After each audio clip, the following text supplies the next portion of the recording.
Okay. The Substack post is entitled "Trump is an Authoritarian, but just as a joke." And it goes as follows.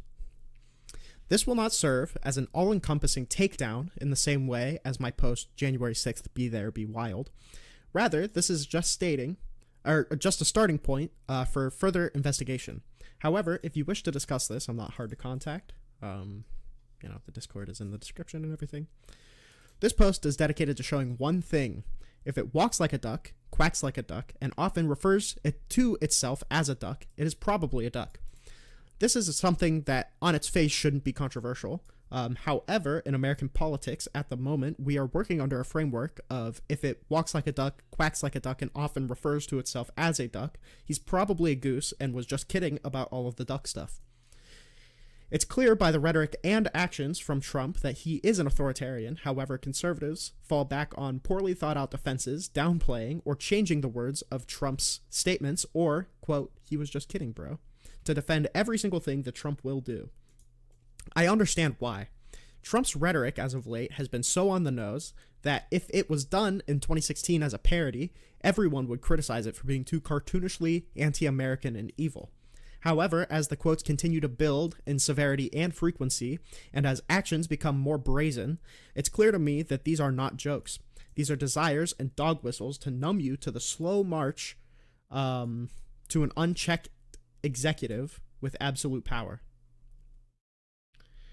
For instance, in 2018, Trump says about Kim Jong-un, the dictator of North Korea, he's the head of the country, and I mean, he's a strong head. Don't let anybody think different. He speaks to his people, and his people sit up at attention. I want my people to do the same.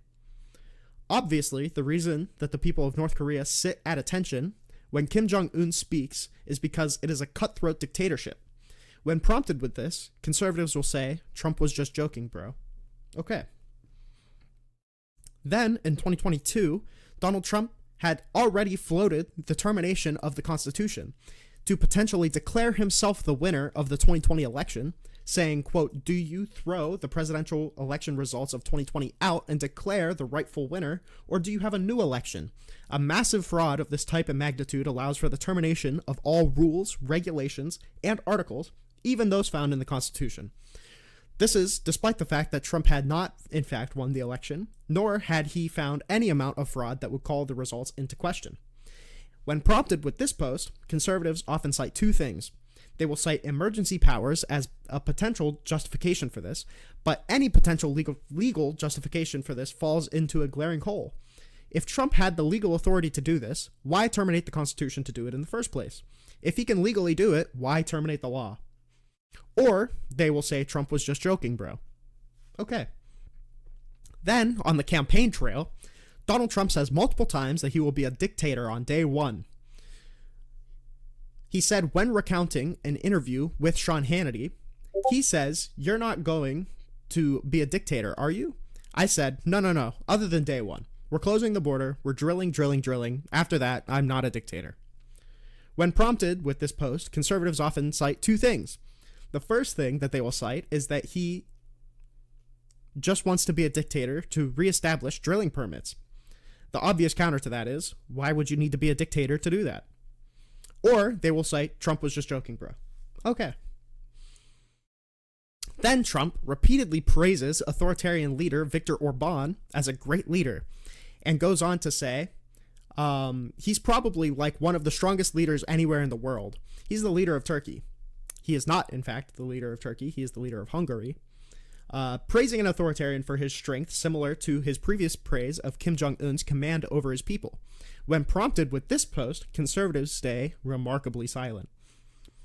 Then, in 2025, when prompted with a lawsuit on Doge potentially illegally cutting U.S. aid, Trump posts a quote of famous dictator Napoleon, "He who saves his country does not violate any law."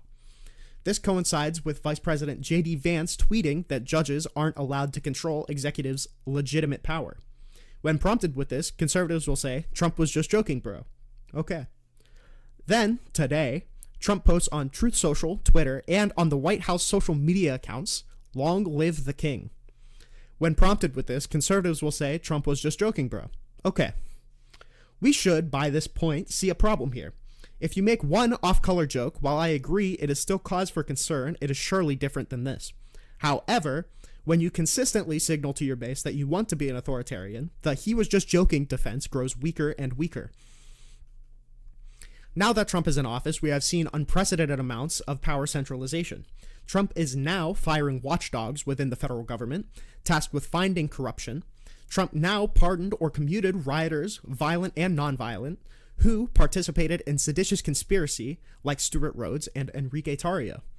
Trump allowed the richest person alive in Elon Musk to bypass procedures laid out by Congress to get access to sensitive information from the Treasury. Trump is now forcing cases to be dismissed on high-up political officials for political reasons.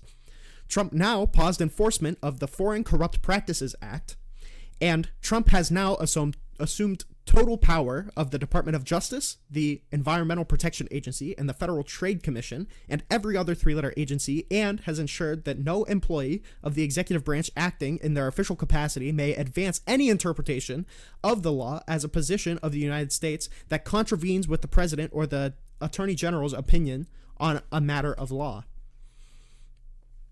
There has been a new understanding that rhetoric means nothing. This is false. Trump's rhetoric here is absolutely sane-washing authoritarian leadership, and now people view these kinds of actions as normal. People see the words dictator or fascist as political buzzwords rather than the real threats they are. So when Donald Trump leads an unprecedented attack on our democracy, like we saw on January 6, 2021, and the months leading up to it, Republicans can brush this off as fear-mongering. When Trump begins blatantly violating congressionally passed laws to give Elon Musk unauthorized access to sensitive and classified data, Republicans can brush this off as fear-mongering. When Trump assumes full control of the Department of Justice, Republicans can brush this off as fear-mongering.